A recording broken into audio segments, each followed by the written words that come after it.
정치권의 핵심 키워드로 대선 전국 짚어보는 시간입니다. 김준일 뉴스톱 대표와 정리해 보겠습니다. 안녕하십니까? 예, 안녕하세요. 대선 전국 첫 번째 키워드 확인해 보겠습니다. 벌어진 격차. 두 양강 후보의 지지율이 더 벌어졌습니다. 얼마나 벌어졌는지 저희가 여론조사 결과 그래픽으로 준비해봤습니다. 보여주시죠.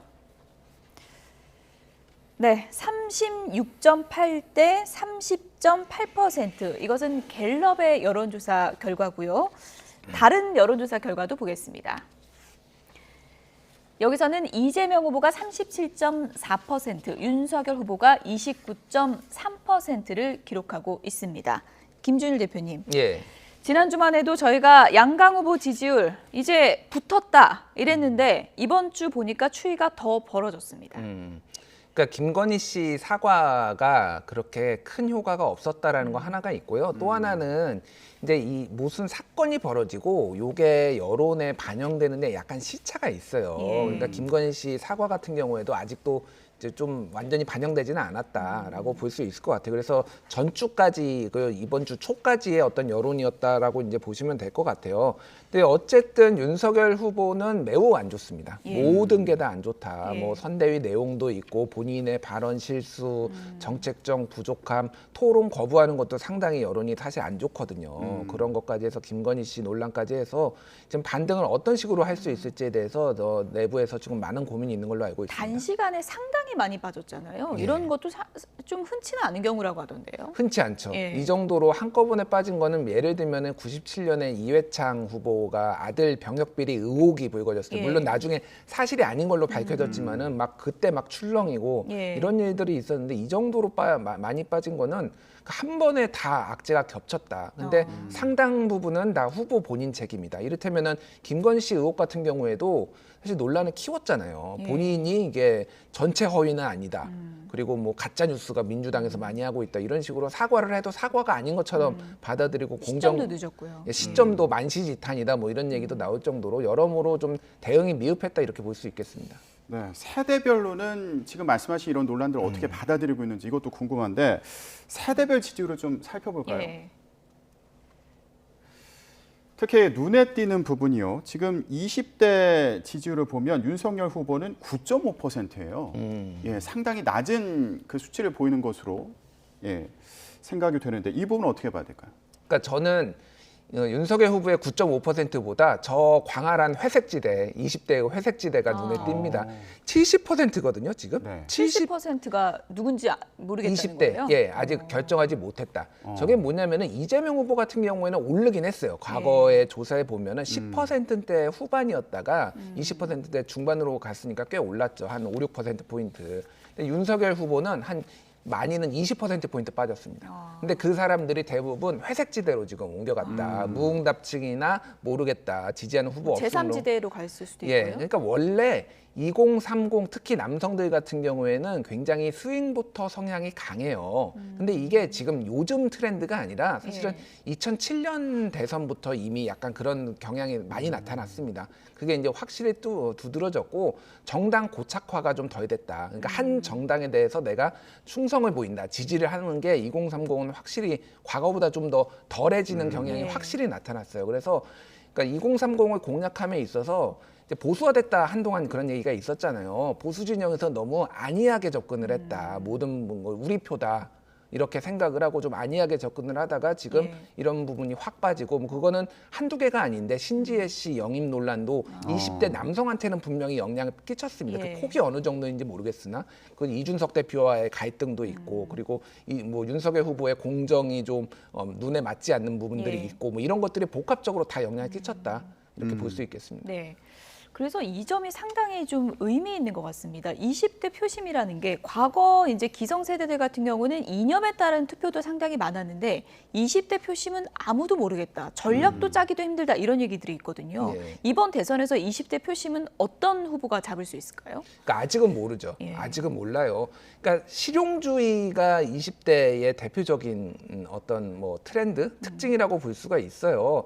그래서 최근에 그 이제 3프로 TV라고 경제 유튜브에 출연을 했는데 그것도 어느 정도 영향을 줬다라고 저는 보고 있거든요. 왜냐하면은 이 돈 버는 것에 굉장히 많이 관심이 있어요. 네. 그렇군요. 근데 거기에서 지금 조회수 차이를 보면 1.5배 이상 차이가 나거든요. 예. 지금 이재명 후보 거를 훨씬 많이 봤어요. 상대적으로 비교 우위가 좀 됐다라고 이제 평가들이 있는데 그런 것도 어쨌든 돈을 더 그러니까 뭐 보수 쪽에서 좀 더 경제를 잘할 수 있겠다고 생각하신 분들이 그거를 보고 좀 갸우뚱하신 분들도 있는 것 같아요. 예. 윤석열 후보한테 여러모로 좀 안 좋은 윤석열 후보한테 안 좋은 신호다 이렇게 볼 수 있겠습니다. 네.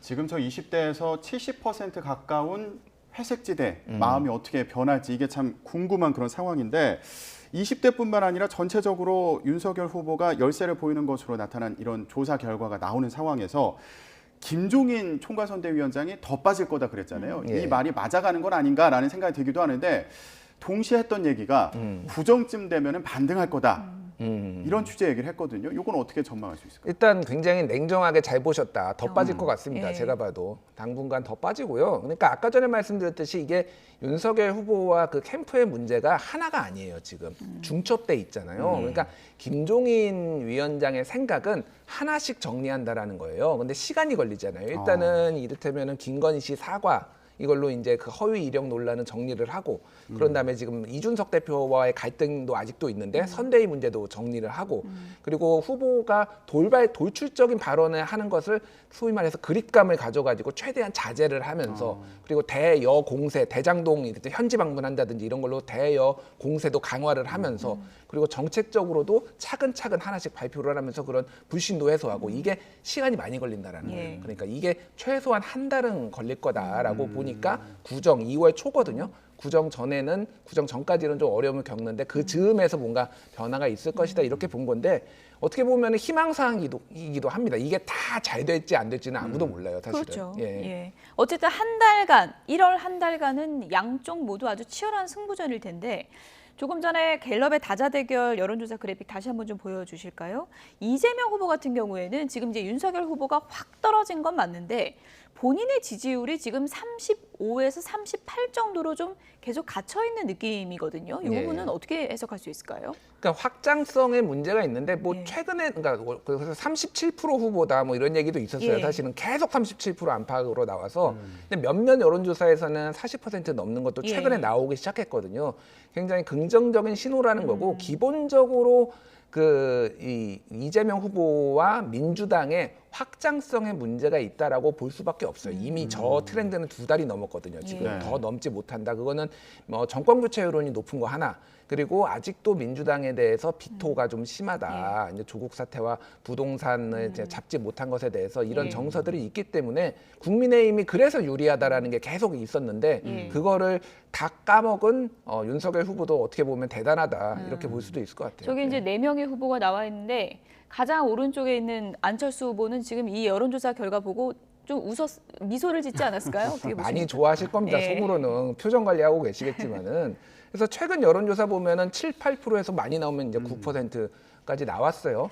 10% 이제 넘을 수도 있을 것 같아요. 예. 지금 트렌드라면은 왜냐하면은 보수 윤석열 후보의 지지가 이제 빠지잖아요. 그러면은 두 흐름으로 갑니다. 하나는 모름 무응답층. 지지하는 후보 없으니 이쪽으로 가고 하나는 안철수 후보 쪽으로 가요. 그게 한 2대1 정도 비율로 되더라고요. 모름 무응답층으로 가는 게 2, 안철수 후보 쪽으로 1 정도. 그러면은 윤석열 후보가 더 빠지면은 10% 넘을 수도 있겠다. 조만간 연초에는 그렇게 네. 보여져요. 그러면 몸값이 더 올라가는 거 아니냐 이런 전망도 나오는데 안철수 후보는 어떻게 선택을 할 것 같으세요?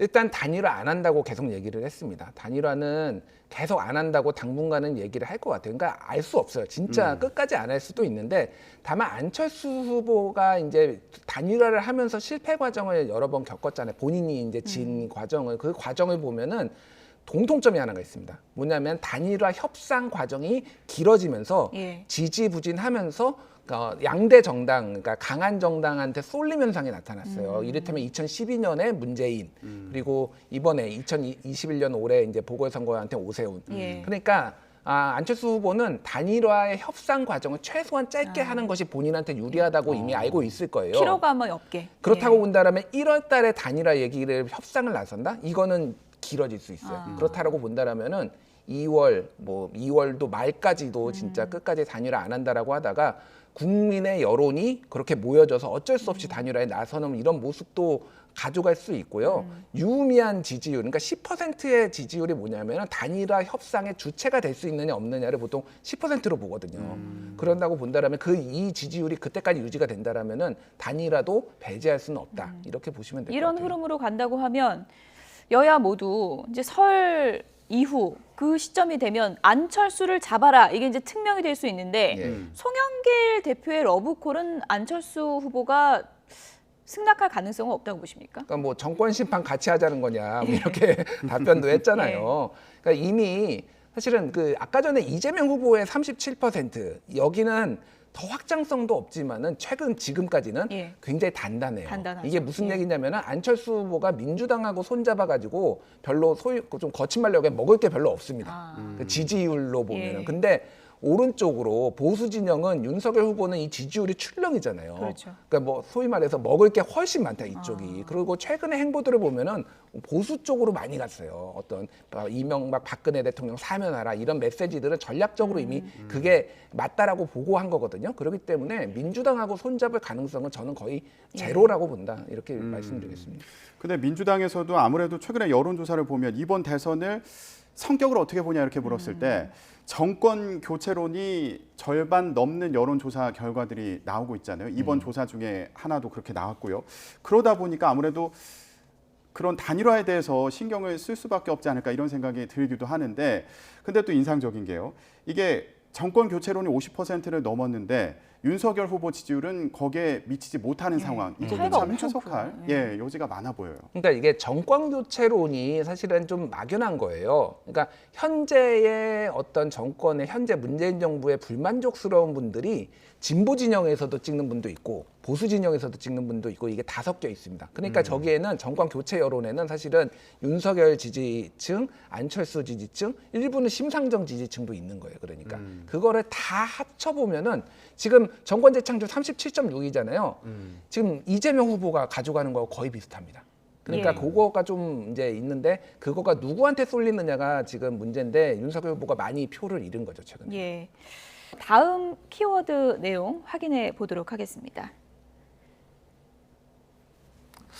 사고 유형이 조금 이해가 좀 안 됩니다. 대통령의 부인은 공적 존재이고요. 예. 권한과 지원이 주어지지 않습니까? 대통령 아들은 성년인데 남이죠 사실은. 남이죠 사실은.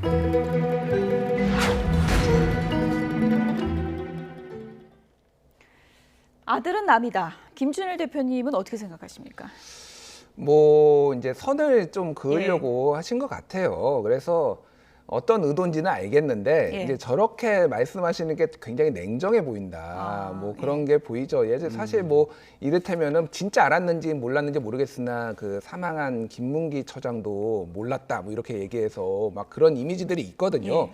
근데 이제 아들이 남이다라는 것에는 사실은 두 가지 정도의 반론이 존재를 해요. 첫 번째는 예를 들면은 예전에 김영삼 대통령 아들 김현철 씨 그리고 김대중 대통령 아들 뭐 김홍걸 의원 같은 경우에는 그 뭐 좀 범죄의 성격이 유형이 좀 달랐죠. 이를테면 국정 개입이라든지 뇌물수수긴 했지만은 분명히 뭐 분가한 아들이고 그럼에도 불구하고 영향을 줬어요. 대통령 지지율에. 그러니까 국민들이 어떻게 생각하느냐가 가장 중요한 거고 두 번째는 지금 남이라고 했는데 남이라고 보통 얘기를 하려면은 한국 그 정서에서는 20세가 넘어서 남인 게 아니라 결혼해서 나가서 독립된 가구를 했을 때 보통 남이라고 하잖아요. 지금은 본인하고 같이 있는 이 가족들을 남이라고 하는 게 이제 맞느냐. 분명히 이거는 어느 정도 물론 법적으로는 맞지만은 좀 냉정해 보이기도 하고 좀 뭐 글쎄요. 선을 그으려고 하는 의도는 잘 알겠습니다. 예.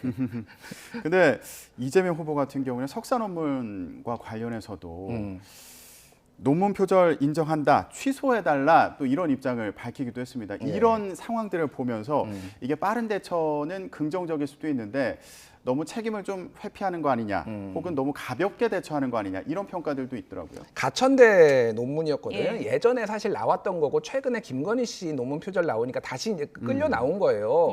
근데 예전에 가천대 비하 발언도 있었습니다. 저 얘기를 하면서 잘 이제 뭐 정확한 워딩이 기억이 안 나는데 유명하지 않은 대학 뭐 이런 식으로 얘기를 해가지고 되게 냉정해요. 그러니까 저렇게 보면은 본인이 좀 안 좋은 상황이면은 예. 되게 이렇게 손절을 하는 근데 스타일인데. 보통 당사자가 나 표절했다 이렇게 인정한 경우는 흔치 않잖아요. 이미 근데 그때 많이 논란이 되고 예. 뭐 이미 논문 표절률이 한 20%대로 나왔거든요. 그러니까 저거를 인정 안 하는 게 도움이 안 된다는 거죠. 그러니까 빠른 대처, 빠른 손절 뭐 이런 거는 굉장히 좋은데 그게 항상 뭐 음과 양이 있듯이 냉정해 보인다. 예. 뭐 이를테면은 뭐 모르는 척하는 거냐, 예. 외면하는 거냐, 말바꾸기다 뭐 이런 것들이 항상 따라다닐 수밖에 없는 거죠. 그래서 이제 어떻게 보면 윤석열 후보와 비교를 할 때 항상 사과 인정은 LTE급이긴 한데 빠른데 너무 빠르다 보니까 이상민 의원이 그런 지적하지 않았습니까? 진정성이 없어 보인다.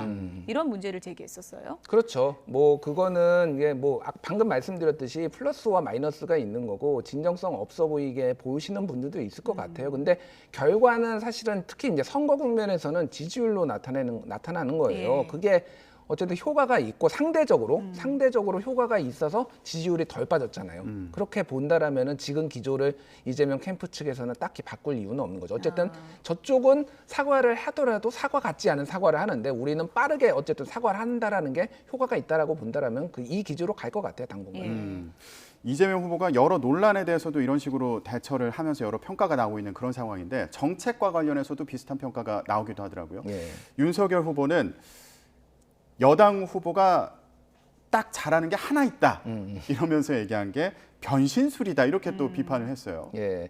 그러니까 뭐 이제 정책적 유연함이라고 민주당에서는 이제 포장을 하고 있고 야당에서는 변신 아니면 일관성 없음이죠.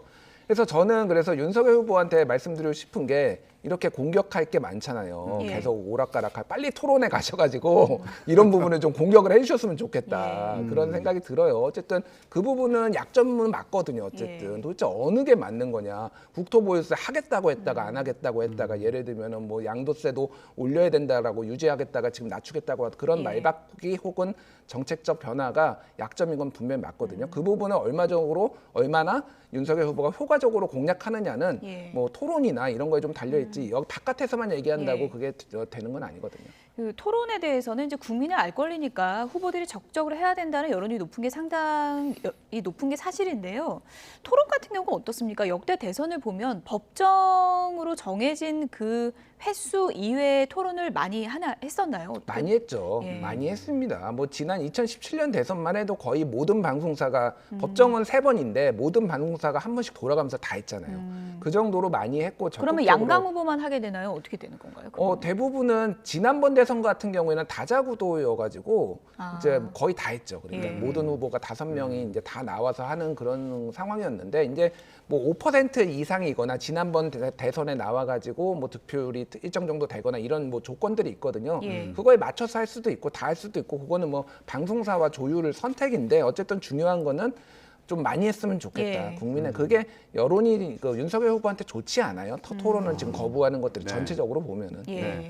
윤석열 후보가 어떤 선택을 할지 계속 토론을 안 하는 그런 입장을 보일지 이것도 관심인데 대선 전국에서 이 이슈도 지금 논란이 되고 있습니다. 다음 키워드 보여주시죠.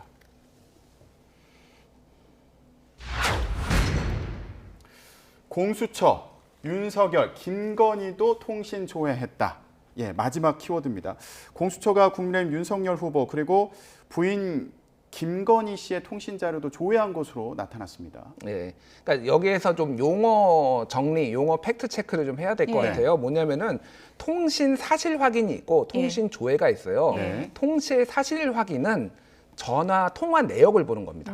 통화 내역을 봐요. 제가 이를테면은 제가 피의자예요. 예. 그러면은 검찰이나 공수처 같은 데서 법원에서 영장을 받아가지고 누구랑 통화했는지를 보는 게 네. 통신 사실 확인이고요. 지금 논란이 되는 건 통신 조회인데 한마디로 얘기하면 제가 이제 누군가를 통화를 했잖아요. 만약에 두 분 앵커님하고 예. 통화를 한 게 이름이 안 뜨고 그냥 번호만 나오잖아요. 예. 그럼 이 사람들이 누구지? 라고 통신사의 예. 수사기관이 누군지 확인 좀 해달라라는 아. 게 통신 조회예요. 그러니까 여기에는 전화 내역이나 이런 게 나오지 않고 예. 영장 없이도 그냥 통신사한테 하면은 통신사가 바로 떼줍니다. 이를테면 우리가 처음에 이동통신사 가입할 때 제3자 정보 제공 동의 이런 거 하잖아요. 네. 거기에 이제 해당되는 거예요. 누구랑 통화했는지 알 수 있는 그런 예, 내용. 누구랑 통화했는지 알 수 있는 거. 그 정도까지만. 근데 이제 그거는 그 당사자가 아니라 그 처음에 피의자를 중심으로 아는 거죠. 피의자 전화번호에 있으니까 그 사람이 이를테면은 그러니까 애초에 영장 없이는 시작될 수 없는 거잖아요. 영장이 그러니까 있어야 되는 거 아닌가요? 그 통신 사실 확인은 영장이 있어야 돼요. 누구랑 통화를 했는지. 예. 근데 통신 조회는 이 사람이 누구냐, 여기에 뜬 사람이 누구냐를 통신사에 물어보면은 이 사람은 누구다, A다라고 알려주는 거예요. 그러니까 이게 뭐냐면은 지금 윤석열 후보 같은 경우에는 지금 고발 사주도 하나 조사를 받고 있고, 이를테면은 뭐 판사 사찰 뭐 이런 것도 조사를 받고 있잖아요. 그러면 다른 사람의 휴대전화 내역에서 예를 들면은 윤석열하고 통화한 게 나와 있으니까 이게 누군지를 확인을 한 거고요. 공수처만 확인을 한 게 아니라 이를테면은 뭐 다른 검찰하고 경찰도 확인을 했습니다. 그러니까 이게 뭐냐면은 지금 윤석열 후보가 검찰총장 시절에 1년 반을 재직을 했는데 그동안 검찰이 282만 회 통신 조회를 했어요. 이게 한마디로 얘기하면 수사 관행이라는 겁니다. 근데 그거는 그 당시에 있었던 수많은 사건의 그 통신 조회를 합친 그렇죠. 거잖아요. 모든 예. 검찰이 했던 게 282만 회예요. 그러니까 예. 국민의 5%가 통신 조회를 이 사람이 누군지 확인해 달라. 이 사람 전화 통화 내역이 있는데, 그러니까 이게 잘했다라는 게 아니라 관행적으로 검찰이든 공수처든 경찰이든 이렇게 해왔다. 피해자가 전화 통화한 사람이 있으면 다 누군지 확인하는 절차. 예. 그러니까 거기에 이제 최근에 고발 사주옥은 야당이 다 들어가 있잖아요. 야당 의원들과 이러니까 들어간 거고, 취재 기자들도 들어갔는데 이거는 이성윤 공소장 이제 유출 사건과 관련해서 기자들을 대상으로 한 겁니다. 그래서 이거에 대해서는 그래서 시민사회 단체에서는 바꿔야 된다. 지금은 영장 같은 거 예. 없이 통신사에 요청하면은 누군지는 확인해 줬거든요. 이 전화번호가 누군지. 이게 통신조회인데 이것도 영장을 받아서 해야 된다라는 게 시민사회 단체의 오랜 주장인데 잘 이제 합의가 안 되는 거죠. 여야 합의가. 네, 이게 너무 저인망식으로 이루어지고, 그리고 뭐 예를 들면 가족들까지 이렇게 조회가 되는 그런 경우들이 있다 보니까 논란이 계속 커지고 있는 상황인데, 오늘 공수처장이 국회에 출석하지 않습니까? 예. 예, 어떤 입장을 밝힐 것 같으세요? 아마 제 생각으로는 그러니까 검찰의 어떤 수사 관행 같은 걸 그대로 했다. 지금까지 그런 식으로 많이 해왔는데 이게 문제가 된다라면은 자제하고 주의하겠다. 이런 부분이 개선할 부분이 있으면 국회에서 좀 만들어 달라. 이런 식으로 얘기를 할 것 같아요. 그래서 예. 말씀드렸듯이 다 해왔습니다. 이게 검찰도 경찰도 공수처도. 근데 야권에서는 공수처장 사퇴해야 된다, 이렇게 또 지적하고 있는 상황이죠. 그렇죠. 뭐 윤석열 후보가 3건이나 통신 조회가 됐으니까 이거는 사찰이다 이제라고 주장을 하고 있고요. 뭐 야권에서는 그렇게 볼 수도 있죠. 그렇게 볼 수도 있는데 뭐 이제 윤석열 후보가 집권하면 이거에 대해서 책임을 묻겠다라고 이미 얘기를 했어요. 그런 식으로 본다라면은 분명히 그 공수처에 대해서 그동안 지속적으로 반대를 해왔기 때문에 예. 그래서 아마 이 정치 공세적으로는 분명히 여기 피치를 좀 올릴 것으로 보입니다. 일단은 뭐 이 통신조회 같은 경우는 이제 관행이었다는 부분을 많은 분들이 이제 공감하고 있고, 이 부분은 같이 개선하는 게 좀 필요하다는 공론도 있는데, 이번에 이제 논란이 된 부분은 기자의 가족까지 했다는 이 범위의 문제도 분명히 있는 거거든요. 그래서 공수처에 대해서 이제 어떻게 보면 공식 사과를 요구하는 그런 목소리도 있는데, 어떻게 보십니까? 이 부분에 대해서 좀 구체적인 입장이 나올 걸로 보십니까? 입장이 나와야죠. 이미 박범계 장관이나 여권에서는 일단 말을 아끼고 있습니다. 이거에 대해서 옹호를 하지도 않고요. 사실관계 확인부터 해야 된다. 예. 박범계 장관도 좀 거리를 두고 있지만 문제가 있다라고 예. 얘기를 했어요. 그렇다고 본다면 여기까지 얘기가 나왔으면 어쨌든 관행이었지만 잘못됐다라고 사과를 하는 게 뭐 정치적 부담도 그렇고 여러모로 그런 식으로 갈 것 같아요. 예. 네. 오후에 어떤 입장이 나올지 관심이 많은 상황입니다. 이런 가운데 윤석열 후보가 달구 경북 지역 방문을 했잖아요. 그런데 연설하는 걸 보니까 이전하고 좀 다른 느낌이 나더라고요. 공세 그 정도를, 수위를 굉장히 높인 것 같은데 네. 어떻게 들으셨어요? 높아졌습니다. 이미 대장동 그 김건희 씨, 배우자 김건희 씨 사과 이후에 대장동에서도 굉장히 한 톤이 목소리 톤도 올라갔어요. 크기도 이제 네. 그 왜냐면 마이크를 못 쓰거든요. 아직은. 그러니까 목소리로 육성으로 해야 되니까 목소리를 굉장히 크게 내시더라고요. 네. 표현도 그렇고. 표현도 그래요. 표현도. 표현도 그래. 예. 그러니까 지금 이게 본인들의 국면이 굉장히 어렵다 보니까 대여 공세, 특히 이재명 후보에 대한 공세를 지금 높일 수밖에 없어요. 여론을 좀 하기 위해서. 다만 지금 중요한 건 대여 공세도 중요하지만은 안에 지금 있는 내용들부터 수습을 하는 게 그게 더 중요하지 않나 그렇게 보입니다. 예. 내홍 말씀하시는 거죠? 이 내홍 네. 안에 그 선대위 내홍. 예. 그거는 이번 주 안에 좀 정리가 될까요? 내일 김종인 위원장하고 이준석 대표랑 만나거든요. 예. 그거가 이제 분수령이 될 것 같아요. 어쨌든 이 김종인 위원장이 명분을 줄 수 있느냐, 어느 정도 물밑 조율을 지금 하고 있다라는 얘기는 들었는데요. 예. 어디까지 이제 할 수 있는지가 관건인 것 같습니다. 장애물 하나씩 치우겠다 그랬는데 이번 주 안에 그 부분을 좀 치우는지 지켜보도록 하겠습니다. 김준일 뉴스톱 대표였습니다. 고맙습니다.